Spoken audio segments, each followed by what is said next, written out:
आज हम lesson 7 read करेंगे जिसका नाम है क्लोथिंग, ईवीएस सब्जेक्ट का। ठीक है, जिसका नाम है क्या, क्लोथिंग। क्लोथिंग हमारी एक बेसिक नीड है। ठीक है, ये आप सभी को पता होगा कि क्लोथिंग मतलब क्लोथ्स, ओके, ये हमारी एक बेसिक नीड होती है, हमारी एक जरूरत होती है जिसको हमें हर हाल में पूरा करना ही होता है। ठीक है, तो जहां पर भी हम देखिए रहते हैं वहां पर क्या होता है कि उसी हिसाब से हम कपड़े अपने पहनते हैं। ठीक है, उसी हिसाब से हम अपने सीजन्स के अकॉर्डिंग भी हम कपड़े पहनते हैं। जैसे कहीं हम जाते हैं तो हम उस हिसाब से अपने कपड़े पहनते हैं। ठीक है, क्लोथ्स जो है वो हमको डस्ट से, हीट से, कोल्ड से, रेन, इंसेक्ट बाइट्स, इन सबसे बचाते हैं। नीट एंड टाइडी क्लोथ्स जो होते हैं वो हमें अच्छा दिखने के लिए, उनसे हम अच्छे दिखते हैं। डर्टी क्लोथ्स जो है वो हमें गंदा लुक देते हैं, गंदे दिखते हैं हम उनसे। और क्लीन क्लोथ्स पहनने से क्या होता है, साफ सुथरे कपड़े पहनने से हमारी जो स्किन होती है वो बहुत हेल्दी होती है, इसलिए हमको हमेशा साफ कपड़े पहनने चाहिए। ओके, अब देखिए इस लेसन में हम पढ़ेंगे नेचुरल फाइबर्स के बारे में और एक आर्टिफिशियल फाइबर के बारे में पढ़ेंगे हम। और जो क्लोथ्स बनाने में, कपड़ा बनाने में जो स्टेजेस होती हैं उनके बारे में पढ़ेंगे। और टेकिंग केयर ऑफ क्लोथ्स, कि हम उनकी देखभाल कैसे करते हैं उनके बारे में। देखिए हम नेचुरल फाइबर क्या होते हैं। नेचुरल फाइबर्स वो होते हैं जो हमको प्लांट्स और एनिमल्स से मिलते हैं। जैसे कॉटन है, कॉटन हमको पेड़ से मिलता है, कॉटन का पेड़ होता है रुई का। लिनन जो है वो भी हमको पेड़ से मिलता है। वूल और सिल्क, वूल हमको शीप से मिलता है, सिल्क भी हमको सिल्कवॉर्म से मिलता है। Okay, cotton, jute and linen are obtain from plants. Cotton, jute और लिनन जो है वो हमें प्लांट्स से मिलते हैं। वूल एंड सिल्क जो है वो हमको एनिमल्स से मिलते हैं। और नेचुरल फाइबर जो होते हैं वो लॉन्ग और फ्लेक्सिबल होते हैं। ओके, इसलिए वो थ्रेड्स में, मतलब धागों में इजीली डिवाइडेड हो जाते हैं, इजीली धागे उनके बनाए जाते हैं। अब देखिए कॉटन के बारे में हम पढ़ेंगे। कॉटन कैसे मिलता है हमको। कॉटन इज सॉफ्ट व्हाइट वूल। आप सभी ने देखा होगा रुई का पेड़ अपने आसपास देखने को मिल जाता है। उसमें रुई होती है, छोटे छोटे कॉटन बॉल्स होते हैं जिसमें रुई उसके अंदर पाई जाती है। ठीक है, जो रुई होती है वो काले कलर के बीज उसके अंदर होता है, उसमें लिपटी हुई होती है वो। Okay, it is called cotton ball. और जो बॉल होती है ब्लैक कलर की उसको बोलते हैं cotton ball. Okay, cotton was first grown in India some 5000 years ago. 5000 साल पहले की बात है जब कॉटन इंडिया में सबसे पहले उगाया गया था। Cotton balls are collected and dried. Cotton balls जो होती है वो उनको कलेक्ट किया जाता है और सुखाया जाता है। Cotton is mostly widely used of all plant fibre. It has a property of absorbing moisture. Cotton में एक प्रॉपर्टी है मॉइस्चर एब्जॉर्ब करने की, नमी को वो एब्जॉर्ब कर लेता है। This makes the cotton clothes cooler in summer. और यही क्वालिटी समर में कॉटन क्लोथ्स को कूल करती है, ओके, ठंडा रखती है। कॉटन फाइबर जो है वो स्ट्रॉन्ग रहता है, इसलिए बहुत ज्यादा लंबे समय तक ये चल सकता है। उसके बाद हम देखेंगे जूट। जूट फाइबर जो है वो हमको जूट प्लांट से मिलता है। वो वार्म कंट्रीज में बोया जाता है, वार्म कंट्रीज में इसका पौधा होता है, उगाया जाता है ये। It is used for making coarse clothes, ropes, durries, bags and gunny sacks for packing of food grains. ये देखिए जो बोरे होते हैं, अनाज के बोरे होते हैं, ये जिससे बनाए जाते हैं उसको हम जूट बोलते हैं। ठीक है, तो ये इन चीजों में काम आते हैं। लेकिन आजकल जो डिजाइनर क्लोथ्स हैं वो भी उससे बनाए जाते हैं।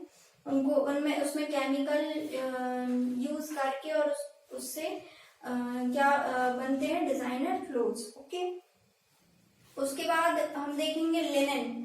लिनन जो है वो, लिनन फाइबर जो है वो फ्लैक्स प्लांट से मिलता है। ठीक है, फ्लैक्स प्लांट जो होता है वो उससे मिलता है। To obtain this fibre full growth plant is pulled out.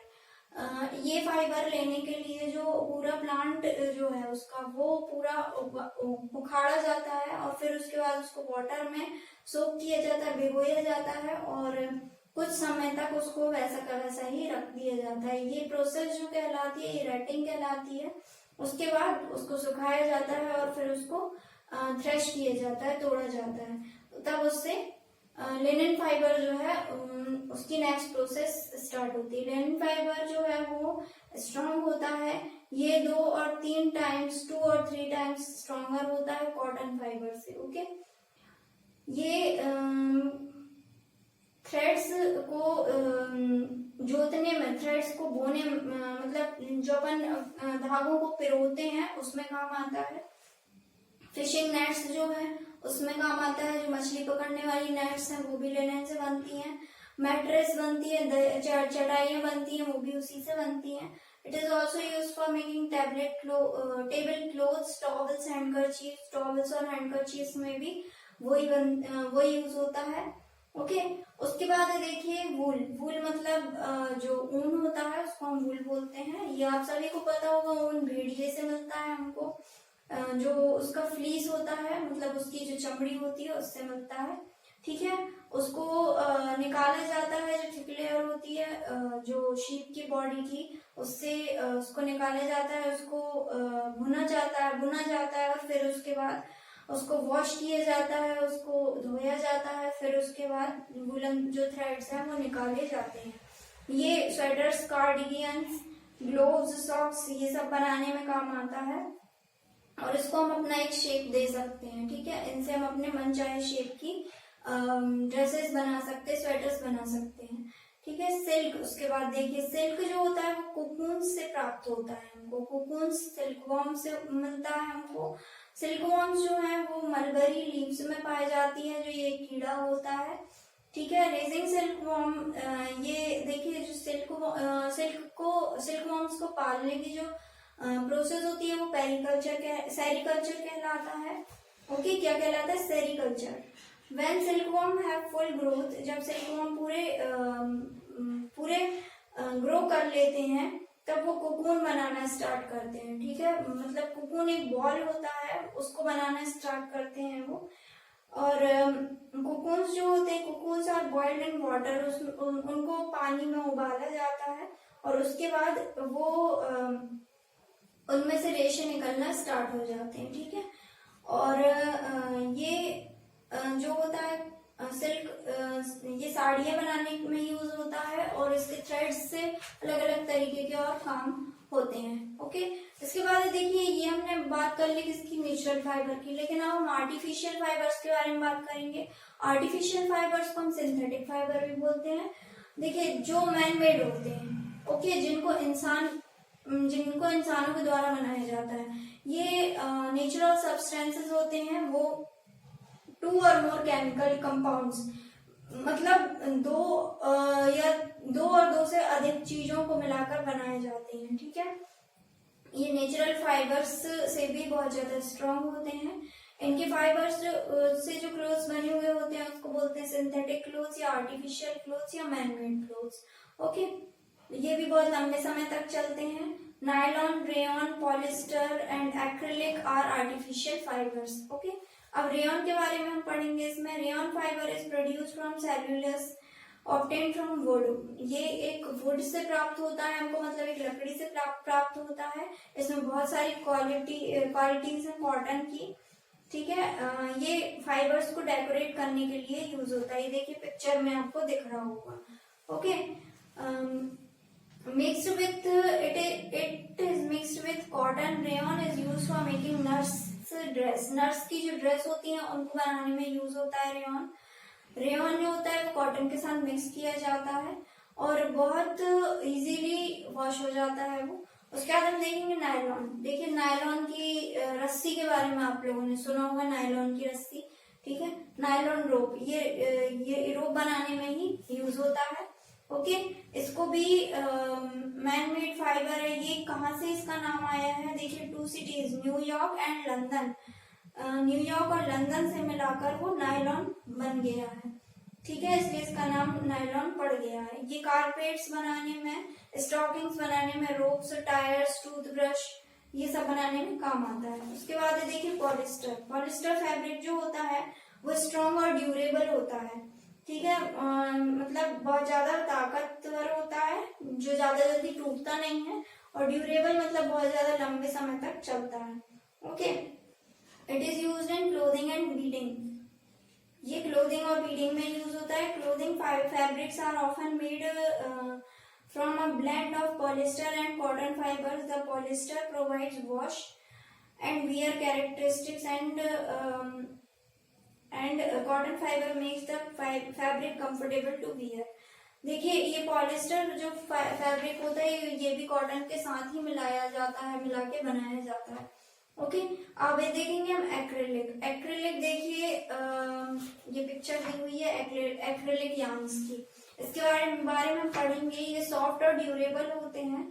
A number of acrylic yarns resemble wool and used in making pullovers, especially clothing। देखिए स्वेटर्स जो होती हैं, स्वेटर से हटके जो आजकल स्वेटर्स चल रही है ट्रेंड में, जिनको हम पुलोवर्स बोलते हैं, उसमें एक्रिलिक फाइबर यूज होता है।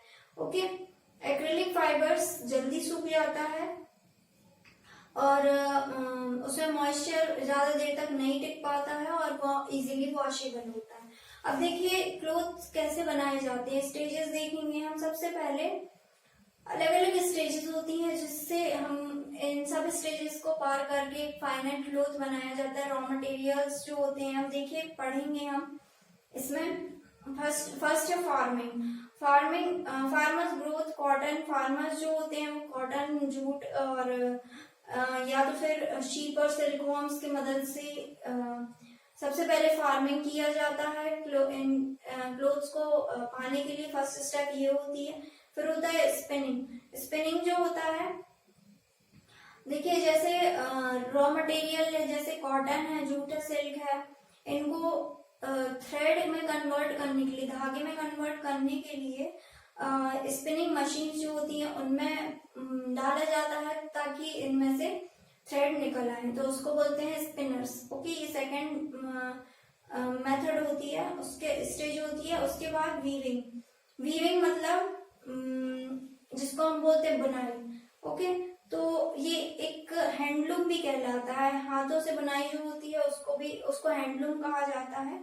और जो बनाने वाले होते हैं ये कपड़े, उनको बोला जाता है वीवर्स। ओके, उसके बाद है डाइंग। फोर्थ प्रोसेस जो है वो डाइंग है। डाइंग मतलब बहुत सारे कलर्स में, एक कपड़े को बहुत सारे अलग अलग कलर्स में बांटना, अलग अलग कलर्स देना, ये भी मशीन्स के द्वारा किया जाता है। ओके, उसके बाद है cutting and tailoring. Cutting and tailoring आप जानते होंगे, अपन जब कपड़ा कोई सिलवाते हैं तो अपन को पूरा कपड़ा देना पड़ता है, तब टेलर्स उनकी कटिंग करते हैं और उसके बाद उसमें मेजरमेंट करके उसकी टेलरिंग करते हैं और फिर हमको फिनिश्ड गुड देते हैं। अब देखिए टेकिंग केयर ऑफ क्लोथ्स। अब हम क्लोथ्स का कैसे ध्यान रखते हैं। हमको अपने कपड़ों को नीट एंड क्लीन रखने के लिए देखिए इसमें आयरनिंग दिया हुआ है, मतलब प्रेस करना होता है, आयरन करना होता है अपने कपड़ों को ताकि वो चमकदार रहे हैं। उसको अच्छे सोप और डिटर्जेंट से धोना होता है हमको ताकि उनका जो डर्ट है वो चला जाए। सिल्क एंड वूलन क्लोथ जो होते हैं वो ड्राई क्लीन होते हैं और ज्यादा कड़क डिटर्जेंट से नहीं धोए जाते हैं। डार्क कलर क्लोथ जो है वो सन की पूरी लाइट में नहीं सुखाने चाहिए हमको, क्योंकि उनका कलर उड़ जाता है। ठीक है, उसके बाद हमें कपड़ों में अपने नैप्थलिन बॉल्स डाल के रखना चाहिए या नीम की लीव्स डाल के रखना चाहिए। ये जो मॉथ्स होते हैं, जो मतलब कीड़े मकोड़े होते हैं, उनसे हमारे कपड़ों को दूर रखता है। ठीक है, तो ये लेसन आप एक बार रीड करेंगे और रीड करने के बाद अगर आपको कुछ प्रॉब्लम होती है तो आप इस लेसन में कुछ भी पूछ सकते हैं। जो भी आपको डाउट होता है आप इजीली पूछ सकते हैं।